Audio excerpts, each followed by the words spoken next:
Good morning, good afternoon, and good day wherever you may be joining us from.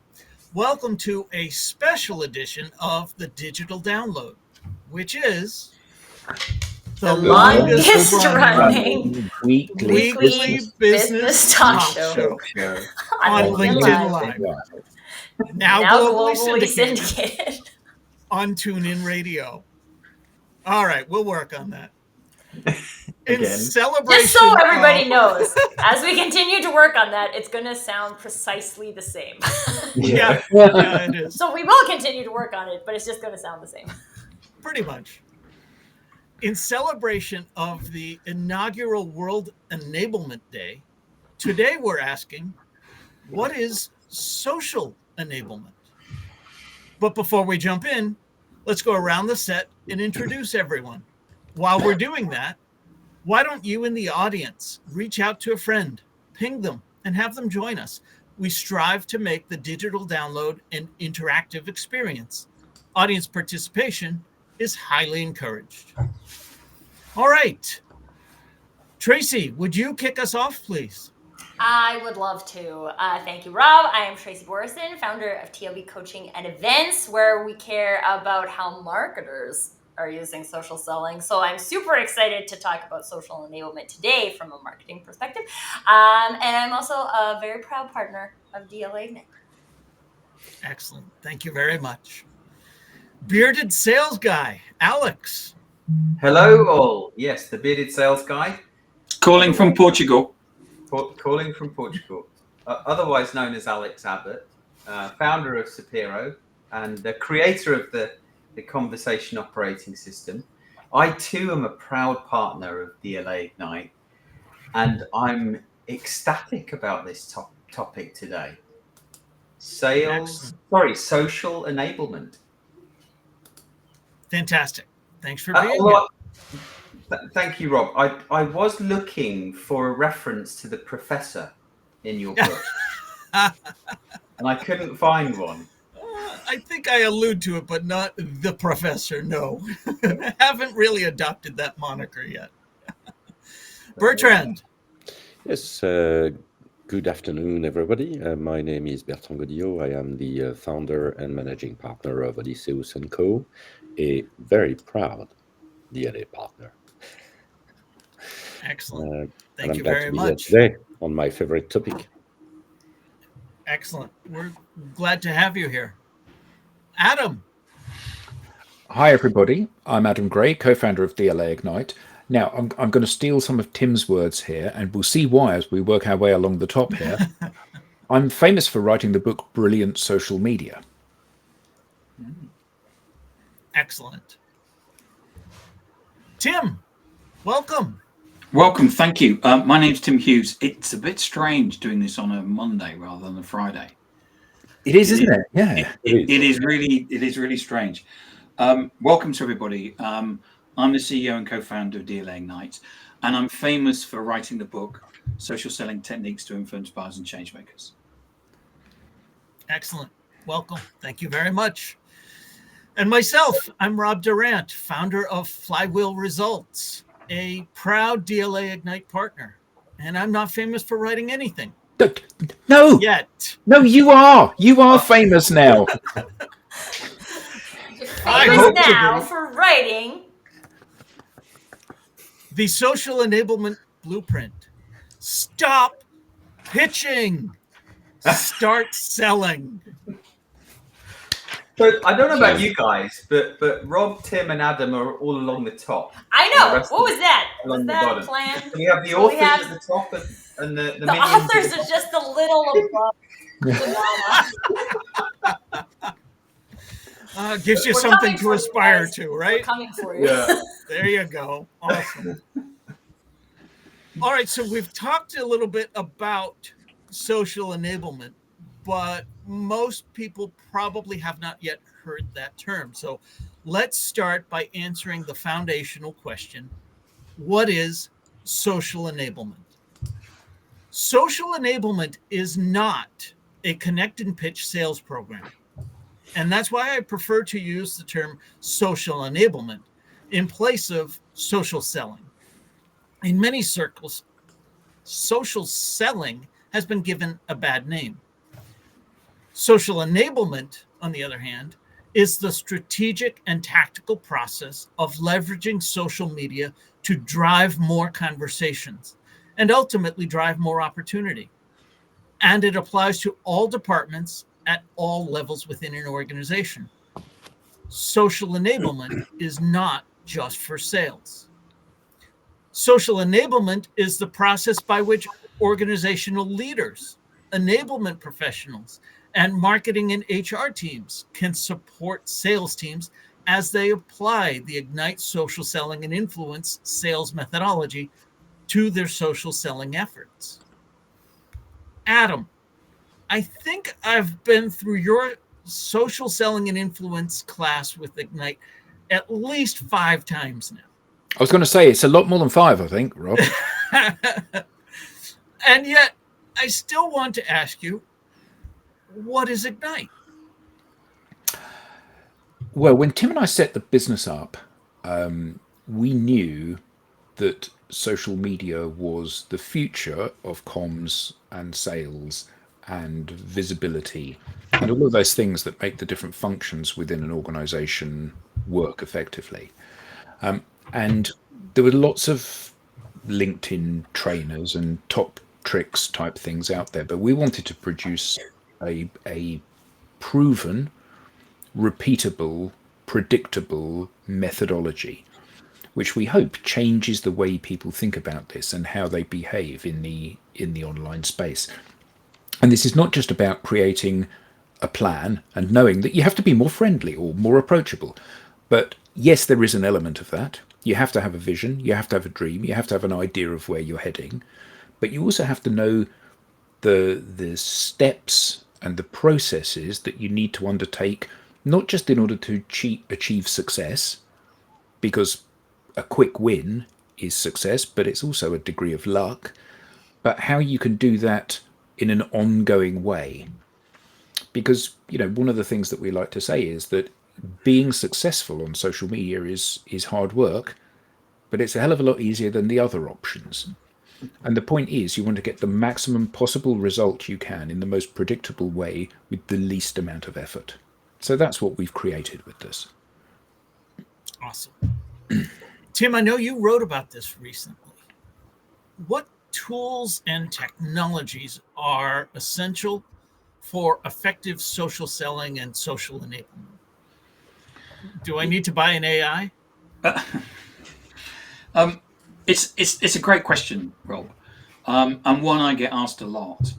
And I think it's, I'm seeing that, the average salesperson in the States is probably getting spent, $8,000. I'm hearing of people that are spending $100,000 per salesperson just to give them some sort of tech to enable them to do what they've been doing for the last 30 years, rather than actually saying, well, the world has changed. We all know the world's changed. COVID changed things, social media changed things, digital changed things, but we're still doing things, we're still cold calling like I did 30 years ago.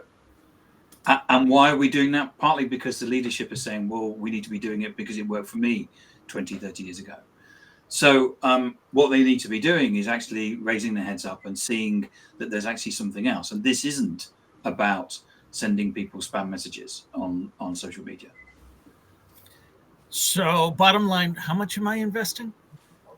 Well, we actually recommend that people take the professional edition of LinkedIn, and that's it. That seems so simple.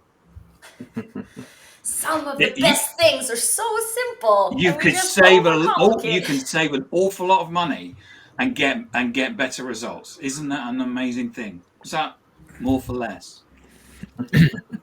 Yeah, I've never heard that expression before. Doing more with less.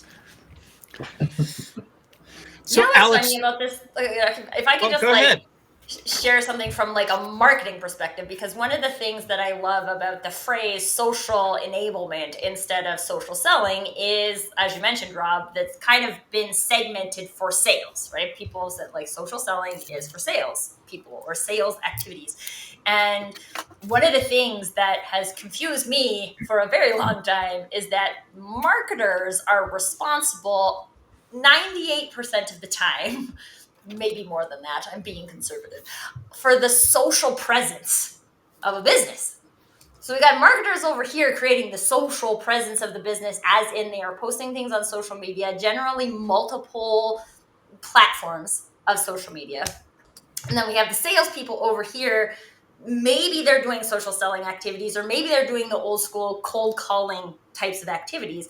But for digital businesses that operate, want to build their funnels in the digital environment, these two efforts now are like fighting against each other.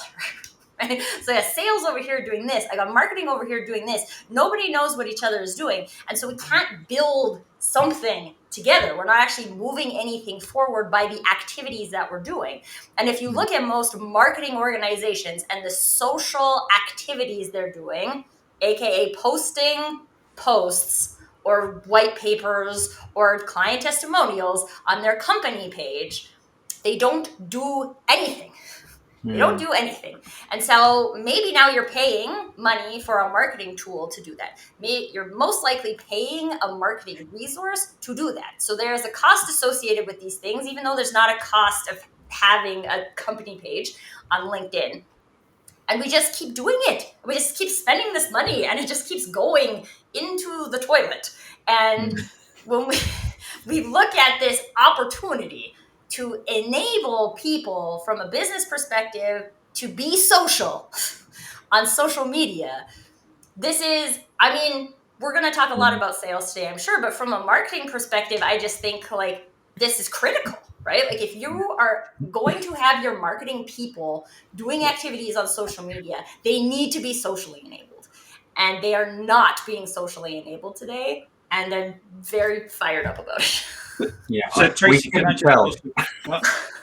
also pick up on that? Yes. Because I think there's also been a transition from companies. SAP is a big example of this, which is where what they've done is that they've moved from posting on their company page to broadcasting on their leadership pages. There's a standard format that they use, and it will be, here's us at the sales kickoff. Here's us at the at Sapphire. Here's us doing something else, and it's still broadcast. Right. And what they do is that they're getting 100 likes, because what they're doing is that they're going to their employees and saying like this. Now, actually, 100 likes from SAP, considering they've got 20,000 whatever people, this isn't a lot, but they think that's being social, broadcasting through the leaders' social media channels. And it's not. Well, and I just want to share this quick example, because it's actually one of the examples given in the Ignite training system. Is there's like two people who post that it's their birthday on social media. One of them gets like 6 likes. The other one, which I'm actually going to say was me this year, I did a birthday post on my 40th birthday. It got like... You're never 40, Tracy. No way. I'm on the 4th floor. But I got, like, I don't even know, thousands upon thousands of impressions. There was like 200 comments and like a whole bunch more likes and things like that. And I was like, oh, so that didn't happen because I posted that. Didn't happen because I posted it. It happened because I did all of this social relationship building before I posted that. So then when I posted that, it went big and got lots of traction, and then lots of new people saw it, which is weird because it's my birthday, and when strangers wish you happy birthday, I think it's weird. But like, that's the difference. But it's not, especially from a marketing perspective, I think so much of this has come down to you just have to post, you just have to post, you just have to post. And if you post, you'll get all of this engagement and all of these impressions. No, there's something that happens before the post, and it's the social enablement. So now I'll stop talking about it. Before, during, and after. It's That's all true. of the time, yeah. Yeah. But Can we just pull up Julia's comment, Rob? Absolutely. Julia says, "Congrats, Tracy. You look amazing." Thank you. I feel like I have more energy in my 40s than I did in my 30s. So I think one of the things that companies fail to understand in many instances is that the message that's being delivered is not the determinant of success. It's who's delivering the message that is the determinant of success. So, Rob tells me something and I don't care because I don't like Rob. Tim tells me something, I don't care because I don't like Tim. Alex tells me something, Bertrand tells me something, Tracy tells me something. Oh, that's really interesting, Tracy, because I know you and I like you. And the fact is that when you've got an organization, whether or not that's a team of 10 people or 10,000 people, it is the love and the individual networks that those people have created where the value lies for the organization. I don't want to hear Tim speak in Rob's words. I want to hear Tim speak in Tim's words. Does that mean that everyone's going to like Tim? No, but then they don't have to. What you know is that when you look at a team of the six of us on the call, as long as one of us is liked by the person that's consuming the content, that's the bit that matters. And most organizations have this view that if it's a well-crafted, well-produced, well-photographed, well-copywritten post, it's the thing that's going to unlock the opportunity. And we know for a fact, we have a client where this individual posted something and it got 6.5 million views and 38,000 likes. And he didn't generate any inbound from it because actually that's not where the value lies. Going viral as a business or as an individual is not where the value lies. The value lies from you stimulating conversations. And that's the bit that is missed by so many organizations. If only there was a methodology that taught you how to do that. But it's all about Well, go ahead, Bert. Alex. Everybody's talking. Sorry, but it's all about the messaging, Adam. If the messaging isn't right, then Yeah, of course. How foolish. But this is something that I think it was confusing for me at the time and why it stuck in my brain. I remember working in corporate and I worked the VP of sales had his office right behind me. And I remember all of the salespeople going into his office and brainstorming the script that they were going to use. And so they created this script which at the end of the day is an average of all of the people, but not anything any of them would actually say. And so when you're talking about there is messaging that goes into it, but there's also this level of authenticity in the message that allows you to be perceived as a human. Right? If we are all out there, you got 3 salespeople or you have 20,000 salespeople, and they're all out in the market saying exactly the same thing, none of them are actually being fully authentic with you because we're not robots. Yeah. And I would, Tracy, I want to pick up on something that you said initially when it came to sales and marketing. And the reason the Sales Enablement Society no longer exists, it is now known as the Revenue Enablement Society. The reason today is World Enablement Day, not World Sales Enablement Day, is exactly the misperception that you had picked up on. When it was called Sales Enablement, people thought it was for sales. By simply calling it enablement, well, now we can talk about it for all of the departments. And that's why we call it social enablement. Yes, it's sales first because we can point to the results that social enablement drives for salespeople. But we can also point to the results that it drives for marketing, for HR, for purchasing. I can point to results for the engineering department if they undergo a formal program of social enablement. I can pinpoint results for career searchers. If you're a job seeker and you are trying to use social media anyway, specifically LinkedIn, to find a job, social enablement, friends. Exactly. Yeah. So, Alex, you've done the research. How can sales teams measure the effectiveness of social, and what are some real world outcomes companies are leveraging it for? Well, I think the reason I started the research. So we've done a study now for 3 years. We've got 16 months worth of data where we've been tracking, individual rep behavior, not just rep, actually, a range of experiences from SDR, AE, sales director, leader, on the kind of the pre-sale, so new business as well as post-sale. So, looking at developing conversations with existing customers. And the reason we started the research was for the exact kind of reason, Tracy, you were kind of talking about, this dichotomy between marketing and sales, where, sales want marketing to generate leads, and marketing is still trying to generate leads, by creating messaging and content and nurturing. And it's doing the exact opposite. It's actually pushing buyers further away. And then salespeople, want leads, but they feel like they're past it, right? We don't do prospecting anymore because we've now graduated as an enterprise salesperson. And I needed data really to prove that the Ignite sales social selling methodology worked.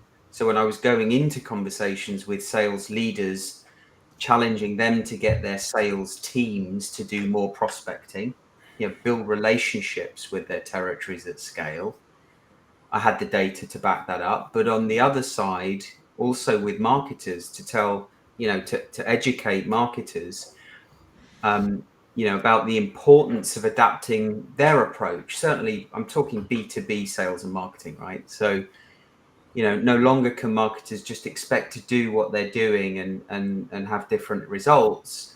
They need to think about how they support the sales team differently, so that the sales team can actually do the things that sort of, help them, empower them to build relationships at scale. And that might be repurposing content, corporate content, but repurposing it in their own words, not just sharing corporate content that you touched on, Tim, in this call. And so, within the first quarter of measuring things like network growth, follower growth, the number of posts on LinkedIn, how human the content was, not personalized, but actually human, genuine and authentic. By tracking how many new conversations each person was inserting themselves into on social media, that's looking for topics that are relevant to them and their target audience, and actually, kind of getting involved in the conversation and commenting, looking for people that are posting. And if those, if their target audience isn't posting, look at what their target audience is commenting on or liking. Because when you comment or react to those posts, your target audience sees you, and it's a great way of putting yourself in front of your target audience. So we were measuring all of that stuff, and by the end of the first quarter, we found that we were able to create meetings, calls with 6.7% of those that we asked. And as we continue to track that, and as we continue to practice the methodology, we got better. That crept up to 9% by the end of Q2. We're now sort of averaging, we can see an average benchmark across the range of people that we're tracking, and that's, Sapiro associates as well as clients. We can see the average is 10.5%. So for everyone. So hold on a second. So you're saying that you ask 10 people for a call and one of them says yes on average? Yeah. So during the course of a week, I ask 100 people for a call. That means 10 people will take a call with me. Yeah. And that's the point. They actually take the call with you. They don't just say yes. I mean, this is remarkable, isn't it? Because most organizations, they don't get anywhere close to that. If you said to the sales teams within most organizations, if all of your sales reps were able to have 2 calls per day with ideal customer profile people, where the people attended those calls, how would that affect your business? I mean, I think most of them wouldn't be able to answer because they're currently getting 1 call every 2 weeks. Yeah. So, it's orders of magnitude different, isn't it? It really is. It is. And, when we first kind of started this, we were seeing about 33% of those calls progress to a meaningful next step. And that's an important measure as well, because to your point, Tracy, when you're putting the effort in to make yourself look as attractive as possible on social media, and it's clear that, not only what you do and that you're an expert at what you do, but you're also a genuine, authentic person worth having a chat with. When those people have a chat with you, they're more likely to want to have another chat with you. Because it's no surprise, who you are and what you do and what your intention is, which is what most people want to understand when they meet you for the first time. So we now see that's reached 39.5% on average, that call progression rate across everyone that we're tracking. And then we started to look closer at, those customers that had focused account territories. So for everyone, it's not about volume, it's about quality and actually penetrating those large accounts as deep and as wide as possible. And then we found things like that, by following this methodology, clients were increasing their territory penetration by 10 to 15 times. So, making 10 to 15 times. Yeah. Yeah. I mean, the problem with this is that these numbers are outside of most people's scope of understanding, aren't they? Yeah. A 1,500% increase in your territory penetration, and the thing is that it's through the repetition of simple, easy to understand tasks.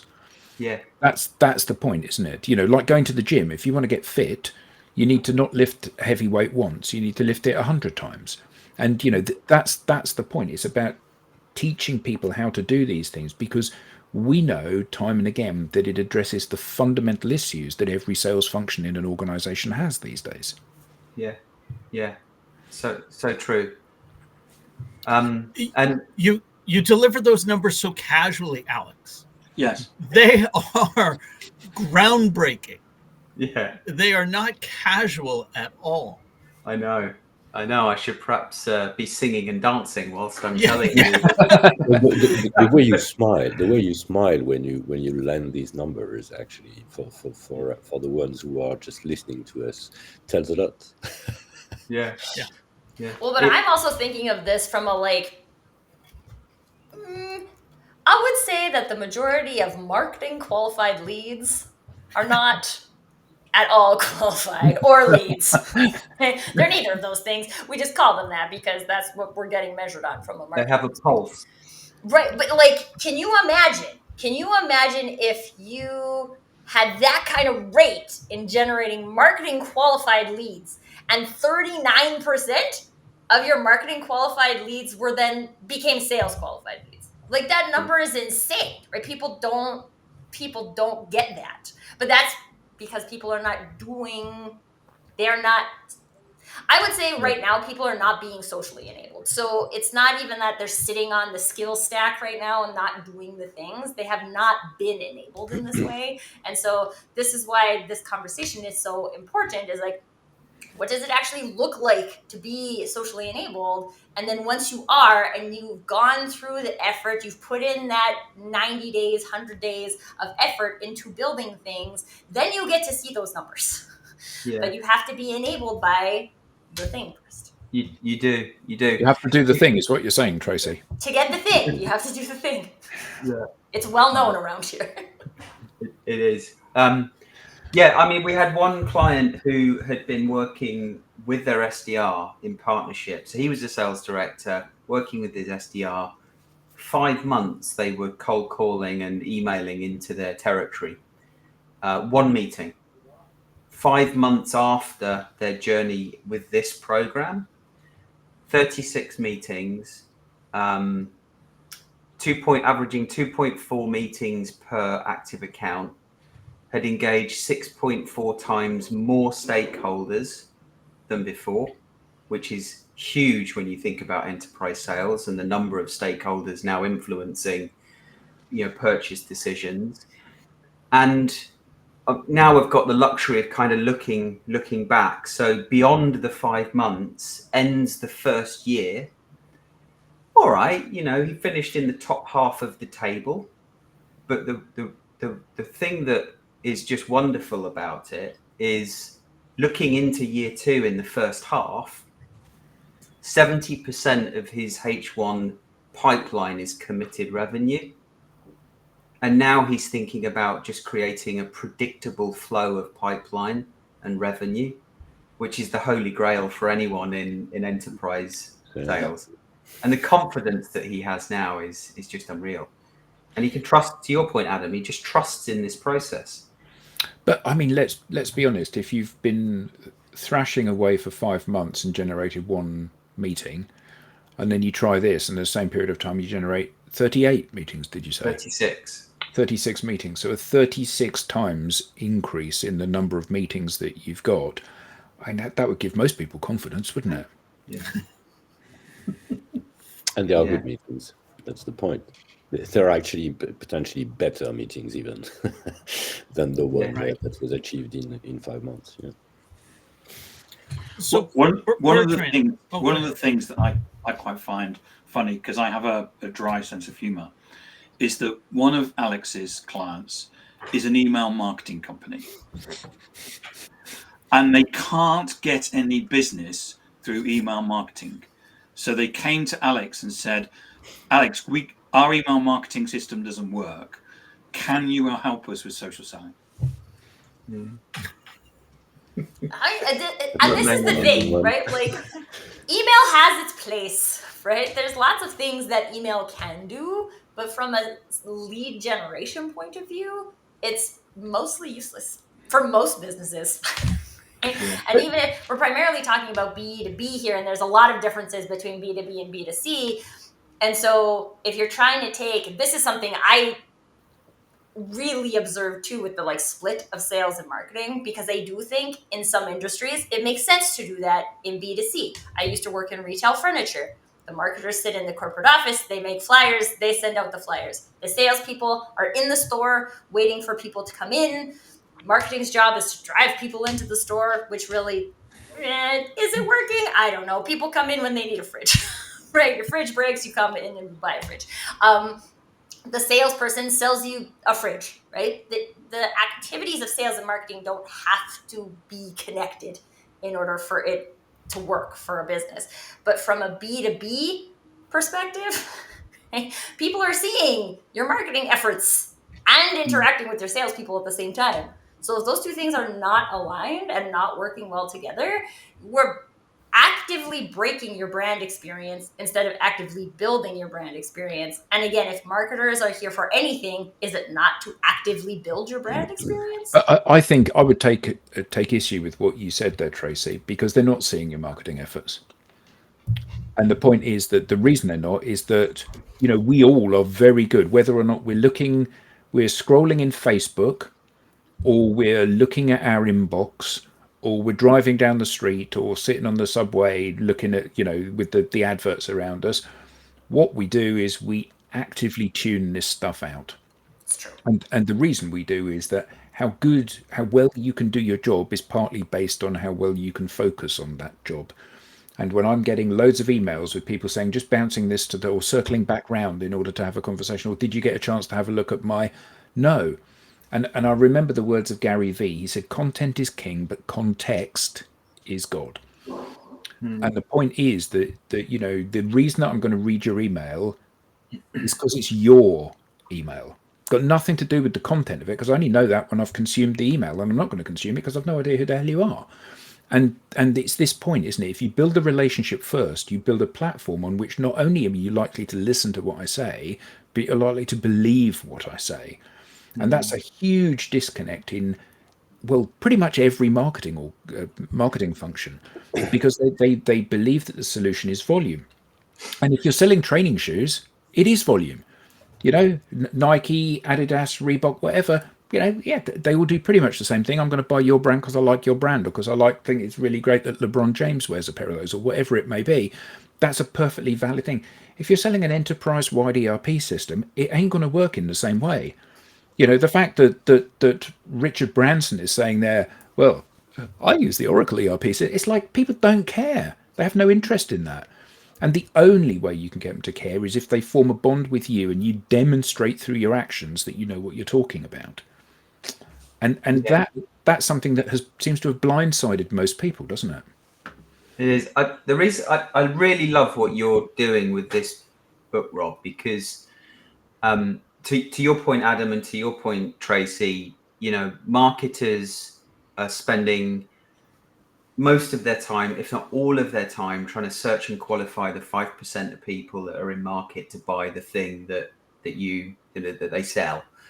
Yeah, and they're missing out on this huge opportunity, which is to actually build relationships with people, which is why this program works so well, because the success that we see is as a result of those people not selling. Actually, to your book, the point of your book, Rob, and actually to take this one step further, I think the future for organizations is actually to think about creating a prospecting culture. And perhaps prospecting is the wrong word, because the minute you say prospecting, people think selling. But actually creating a culture that where everyone in the organization are contributing to developing their network for the good of the organization. Absolutely. I like to call it a brand community. So picking up on that, Tracy, as our resident marketing and branding expert, what role does personal branding play when it comes to social enablement? All of it. Okay, so here's the thing, right? First of all, if we're talking about being social, I think it's important for people to note that the way I am social is different than the way Alex is social, or Rob is social, or Tim is social, or Adam, or Bertrand, or anybody who's watching this. Everybody has a unique brand of being social. Things that fall into it are things like whether you identify as an introvert or an extrovert. That will contribute to how you feel comfortable being social. So this isn't about all people showing up the same, because all people showing up the same doesn't have authenticity behind it. The repetitiveness of the tasks, the things we do, are where the consistency and the habit building lies. But your personal brand is how you build relationships with people. And even if you're listening today and you haven't ever thought before that you have a personal brand, every single human has a unique personal brand. You have conversations in specific ways. You build relationships in specific ways. You are comfortable talking about certain things and you're uncomfortable talking about other things. One of the things I love most about this program is that it allows you to harness those things and build the habits on top of it, instead of trying to create like a bunch of cookie cutter salespeople who are all using the same script and the same pitch. It's about embracing your personal brand, discovering your personal brand, which a lot of people, I would say specifically from a marketing perspective, this has been very interesting for me, because as a marketer, I will say growing up as a marketer, you are behind the scenes. You are the voice of the brand. You are not the voice of yourself. You are the voice of your brand, and the brand says this, so you say that, right? You repeat the pitches, you repeat the elevator statements, you repeat what's on the website, you just repeat it. And the problem with that, and I can't remember if it was Tim or someone alluded to this earlier, maybe it was Adam actually, that the way I say something resonates with a specific group of people.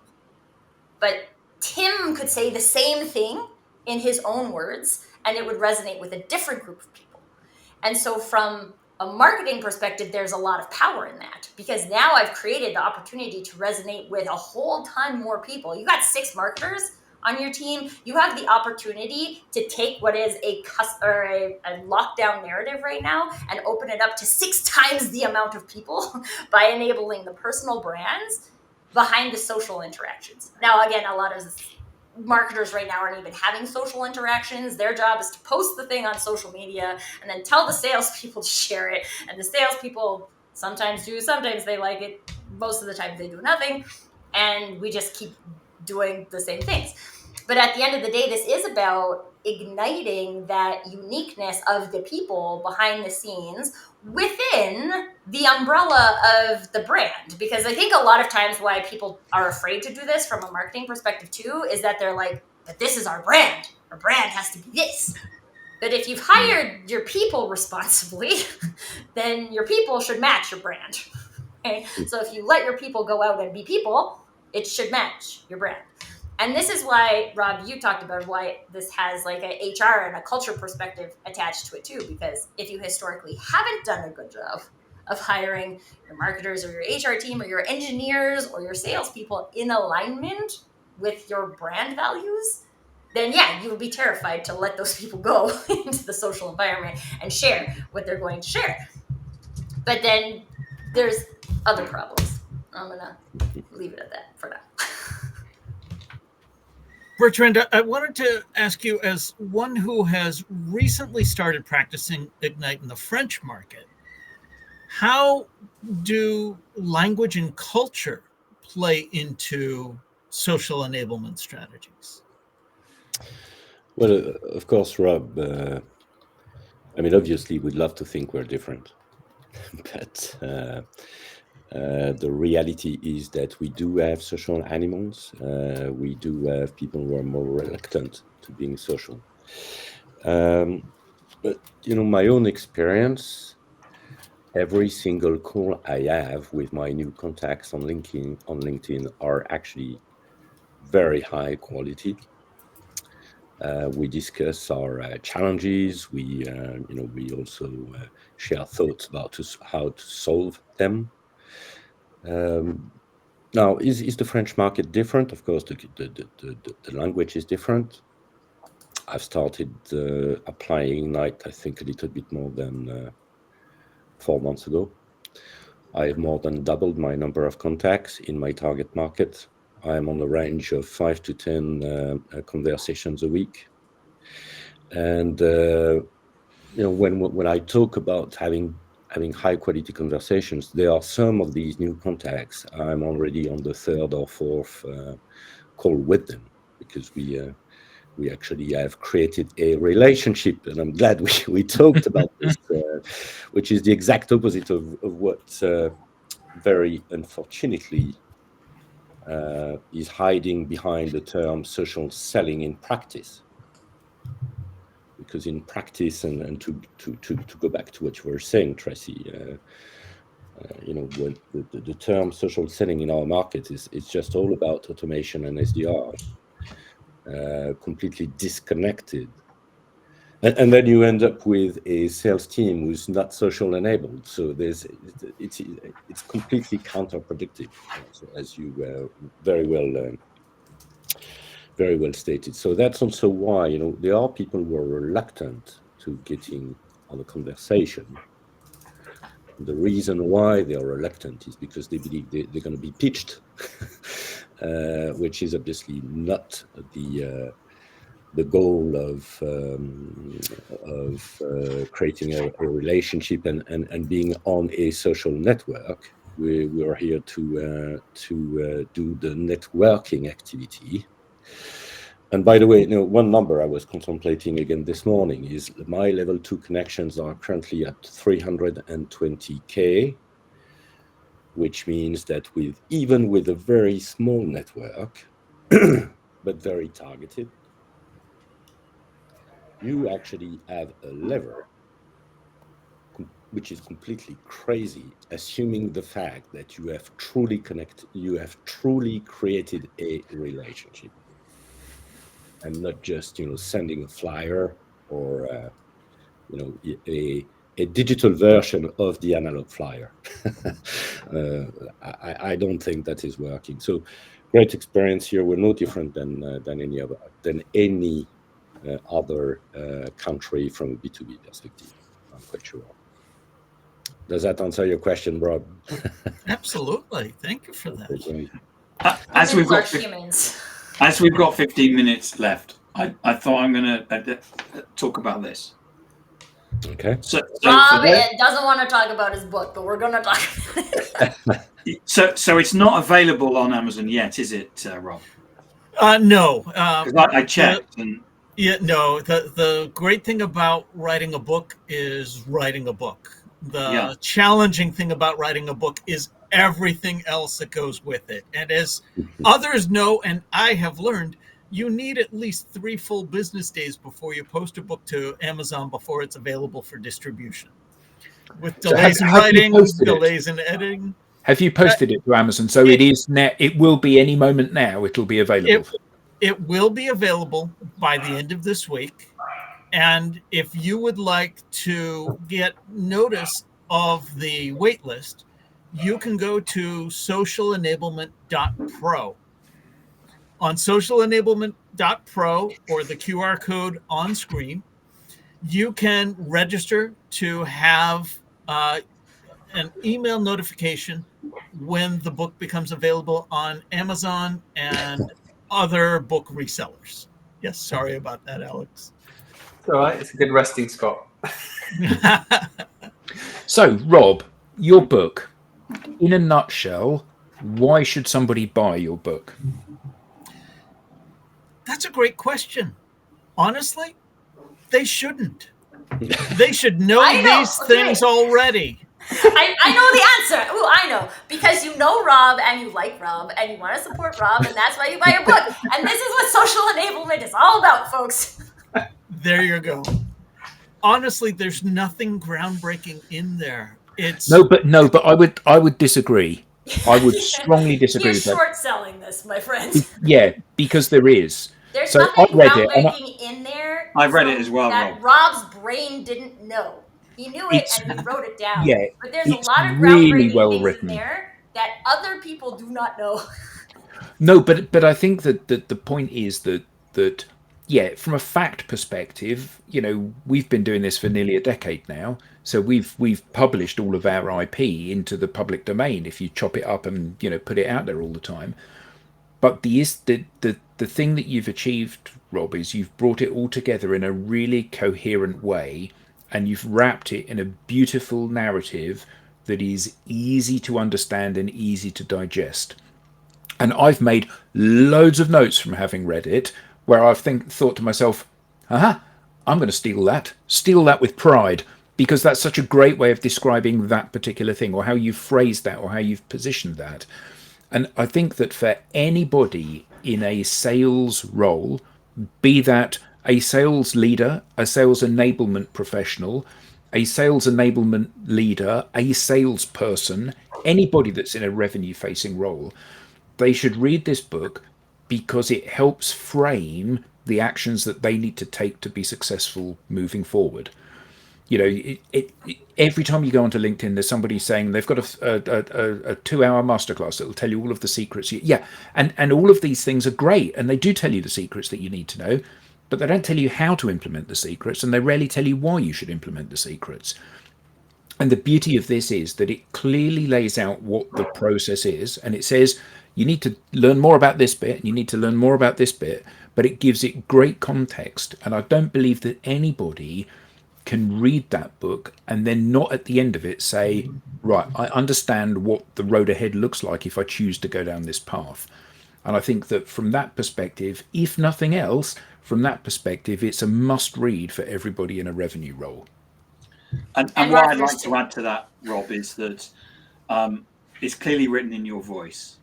And as you say in the book, you know, your father was a teacher and you feel that you're a teacher. And it's not patronizing, it's funny, it's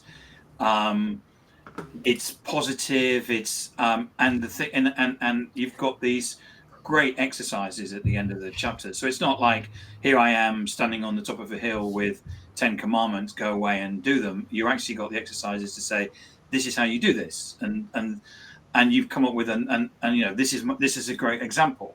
So it's a great way of if you've got the theory and the practice as well. So that brings me to why I say nobody should buy it. You should all know this inherently, but you don't. And that's okay, because I didn't either. We all have this FOMO. We know we're supposed to be on social media, but We don't know how, we don't know what, we don't even know why. And that's the approach I try and take with the book. Simon Sinek laid out that roadmap. Start with why, explain the how, and then tell me the what. And I've put together a very prescriptive process with examples of how to do each of the three basic tenets: be approachable, be sociable, and be generous. And speaking of generous, I wanted to take a moment to thank everyone here for their generosity. Tim and Adam for bringing me into the fold with DLA Ignite and showing me this path. Tracy, Alex, Bertrand, you've all been very generous with all of the ideas that you exchange both privately and publicly. And that's the opportunity that I hope everyone reading this book has as well, to get to know the entire team here at DLA Ignite, to get to know everyone in your network.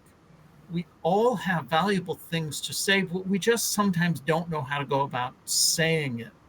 Certainly not publicly, certainly not on social media. I'm not Gary Vee. I'm not Kardashian. I'm not. I don't care what you're not. I only care what you are. So take this opportunity to share that part with me. And if you don't know how, well, the book will map that out for you. Yeah, I think for me that it's not, and you may have said this before, Tracy, I'm sure, but it's not. Oh, it's Rob. It's not what. It's not what you know. It's not the fact that people now know. It's the fact in your book you actually talk about. You kind of give them the guidance of what to do, how to do it. It's not what you know. It's not who you know. It's who knows you for what you know. There we go. I say that all the time. Stolen with pride. Stolen with pride. Steal liberally. The more people that hear that message, the more sociable these platforms become. Because right now, they're too much media networks. Stop shouting at me. Stop pitching and start selling. Yeah, so one of the lines that I absolutely loved in this was, for each of the experiences that you have 2,000 words available, so why give me just 10? And I just love that. I absolutely love that, because that's the essence of it, isn't it? The essence of it is to tell people everything about yourself, where you've been, all of this stuff. They're under no obligation to read it all. But the better the story that you tell, the more of it they'll read. And the more of it they read, the better they know you. And the better they know you, the more comfortable they are with you. And the more likely they are to believe you when you speak. And, these concepts are concepts that we all inherently do understand. When we go to a party, we don't say, "Hi, I'm Rob. I'm in sales enablement, and I understand about how to enable sales team to put." That's not what you say. I'm a dad. I'm a teacher. I love the following things. That's the thing that we all get. Every single person gets that, and yet we come onto these digital networks and we go. So I'm going to talk about last week. I got a 15% increase from this client, and nobody cares. Nobody cares about any of this stuff, and yet we still keep recycling it, because it's almost as if we believe that there's this secret rule book written of how we need to behave in the business context. But there isn't. I mean, it's like everyone thinks, oh well, on LinkedIn it's a business network, and you're not supposed to share personal stuff. So where does it say that? Reid Hoffman, who founded LinkedIn, he never said that. It's not written in any of the terms and conditions. So why would you be assumptive and think that that's what he wanted you to think? Good point. Because that's what makes me comfortable. And I would much rather tell you how you should not use LinkedIn, how it's not Facebook, than it is to put myself out there. This is one thing I will say, because even for I'm a personal brand advocate. I'm known for my authenticity, and going through this program, it tested my ability to be vulnerable on LinkedIn. And that is a practice, right? So then once you do it a few times, and it gets easier and easier and easier, And I'm not saying, and I don't think any of us are saying that this is about revealing all things about you to the internet. Right? This is about me saying, I had a moment with my son, and this is what happened, and this is what it taught me about personal branding. And this is part of the reasons why I am a branding expert, is because I see branding in the entire world. I see it in this episode. I see it in my son. I see it in the neighbors across the street. I see it. And so when you can take those things that you uniquely see and show them to people, then what they get to see is you're seeing things that other people don't see. And those things that you think are so basic, there's nothing new in this book, are things that other people have never been able to put together until you used your words to tell them it. And so that's why I think there's so much power in this concept of social enablement, because we're just really saying we're socially enabling people to share their story. And authenticity, in my definition, is about you saying or doing what you would do or say when you would do or say it. I don't get to dictate what story you tell. You dictate what story you tell, but you tell the stories that you want to tell. And you stop letting fake boundaries on LinkedIn tell you you can't tell them because you can't. Yeah. But Tracy, that's scary. Yeah. It is scary. It's scary. And this is the thing I tell my son. My son is 6. It will always be scary until you try it.